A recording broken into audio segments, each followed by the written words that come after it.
ನಿರ್ಮಾಣಗಳು, ನಗರೀಕರಣ ಹೆಸರಿನಲ್ಲಿ ಕೆರೆ ಕಾಲುವೆಗಳು ಮಾಯವಾಗಿ ಮುಚ್ಚಿ ಹೋದ ಕೆರೆಗಳು ಮತ್ತು ಕಿತ್ತು ಹಾಕಲಾದ ವೃಕ್ಷಗಳು ನದಿಗಳ ಪ್ರವಾಹ ಮಾರ್ಗಗಳನ್ನ ಮುಚ್ಚಿ ಹಾಕಿದೆ. ಕೆರೆ ಕಾಲುವೆಗಳನ್ನ ಪುನರ್ಜೀವನಗೊಳಿಸಬೇಕು. ಮನೆಯ ಮೇಲೆ ಬೀಳುವ ನೀರು ನೆಲಗಳಿಗೆ ಸಾಗುವ ವ್ಯವಸ್ಥೆ ರೈನ್ ವಾಟರ್ ಹಾರ್ವೆಸ್ಟಿಂಗ್ ಪ್ರತಿಯೊಬ್ಬರೂ ಕಡ್ಡಾಯವಾಗಿ ಮಾಡಲೇಬೇಕು.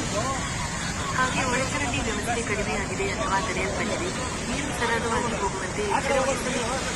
ಅನುಮತಿ ಇಲ್ಲದ ನಿರ್ಮಾಣಗಳಿಗಾಗಿ ಸರ್ಕಾರಿ ನೌಕರರು ಹಾಗೂ ರಾಜಕಾರಣಿಗಳು ಹಣಕ್ಕಾಗಿ ಅನುಮತಿ ಪಡೆಯುವ ಜನಸಾಮಾನ್ಯರು ಇದಕ್ಕೆ ನೇರ ಹೊಣೆಗಾರರು ಎಂದು ಒಪ್ಪಿಕೊಳ್ಳಲೇಬೇಕು.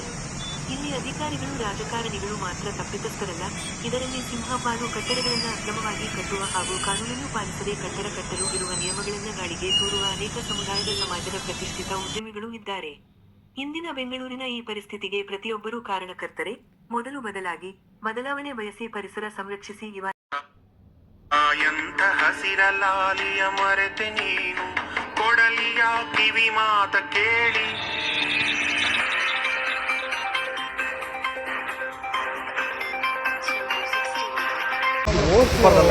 ಆಗಿದ ತಕ್ಷಣವೇ ನಮಗೆ ಸೆವೆಂತ್ ಕ್ಲಾಸಿಂದ ಸ್ಟಾರ್ಟ್ ಆಗಿ ಕ್ರಾಸ್ ಎಲ್ಲ ಹೋಗ್ಬಿಡುತ್ತೆ.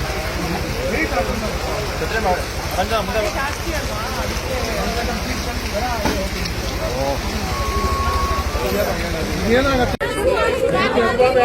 ಪ್ರೈವೇಟ್ ಆಗುತ್ತೆ.